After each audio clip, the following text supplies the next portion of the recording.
बहुत समय पहले की बात है। एक घना और सुंदर जंगल था जिसका राजा था बलराम नाम का शेर।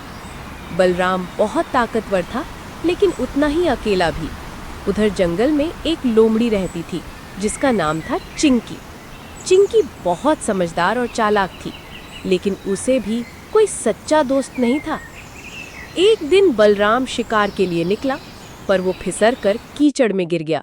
तभी चिंकी वहां से गुजर रही थी। वो बोली, महाराज क्या हाल बना लिया है आपने? शेर ने गुस्से में घूरा लेकिन चिंकी ने मुस्कुराकर कहा, अगर चाहे तो मैं आपकी मदद कर सकती हूँ। बलराम को बात समझ आई और उसने सिर हिलाया। चिंकी ने पेड़ की डाली से रस्सी बनाई और बलराम को बाहर निकालने में मदद की। शेर हैरान था कि इतनी छोटी सी लोमड़ी ने उसकी मदद की। उस दिन के बाद बलराम और चिंकी की मुलाकातें बढ़ने लगी। चिंकी रोज कोई ना कोई नई बात बताती, कभी नदी का हाल, कभी पेड़ों की बातें। बलराम को अब जंगल के बारे में पहले से ज्यादा पता चलने लगा। एक दिन बलराम ने पूछा, तुम इतनी छोटी हो फिर भी इतना दिमाग कैसे चला लेती हो? चिंकी बोली, क्योंकि मैं सोचती हूँ और सुनती भी हूँ। बलराम हंस पड़ा, तुम तो मेरी सबसे अच्छी दोस्त बन गई हो। एक दिन जंगल में शिकारियों का दल आ गया। वे जाल बिछा रहे थे और जानवर डर के इधर उधर भाग रहे थे।